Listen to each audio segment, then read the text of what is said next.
Hi, in this video I'm going to talk about chord inversions. Let's start with a simple C major triad. The notes are C, E and G. C is called the root of the chord, it's the note on which the chord is built and it's named after. E is the third of the chord, it's 3 letter names above the root note C. G is the fifth of the chord, it's 5 letter names above the root C. Now when we play the chord like that, with C as the lowest note, we say that the chord is in root position. The root note is the lowest note sounding. Another way of saying that is that the root note is in the bass.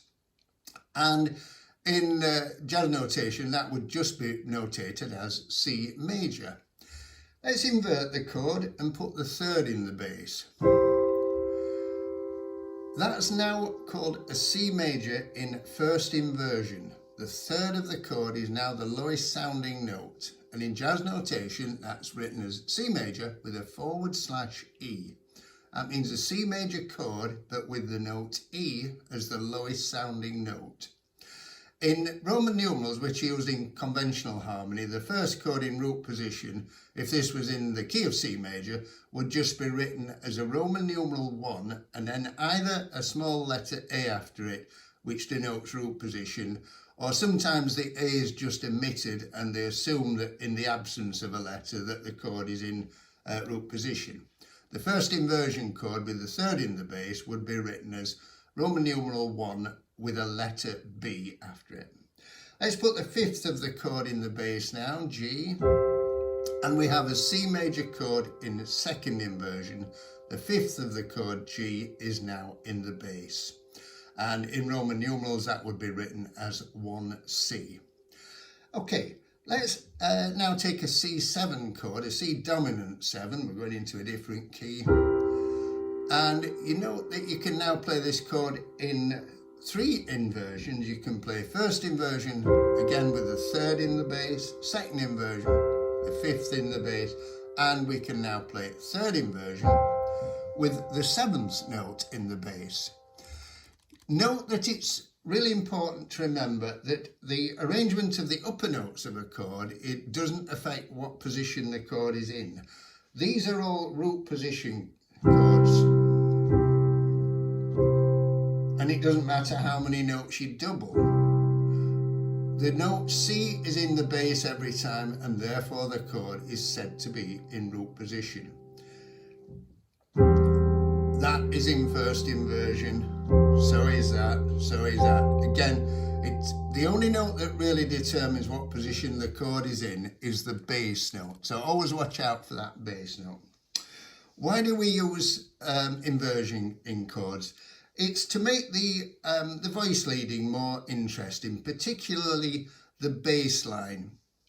If we played a simple chord progression, say we're in the key of the key of C, and we played a G chord going to a C chord, which is chord 5-1, a very common chord progression.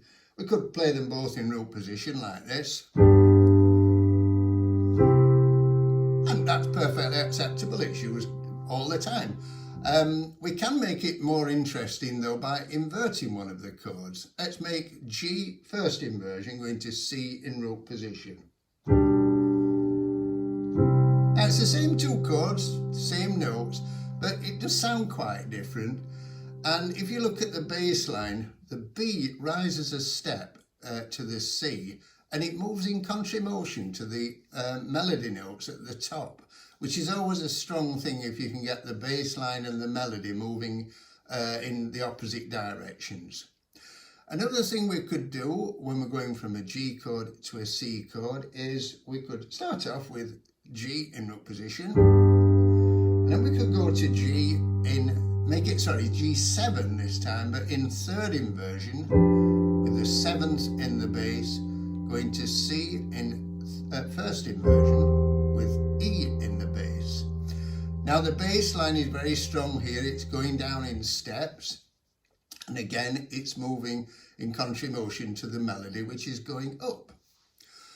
Another very common one that is used in cadential points at the end of phrases is what we call a 1C5 progression, and it's where you play chord 1 in second inversion, followed by chord 5 in root position. Now you notice there that the bass line this time remains the same. The top two notes drop a step, and it creates a feeling of tension. You feel like the E and the C at the top are pulling to the D and the B and the G chord. Those are just 3 examples of things that you can do with inversion. There are literally hundreds and hundreds. Hope you enjoyed that. If you did, please give it a thumbs up and subscribe, and we'll see you in the next video. Thank you.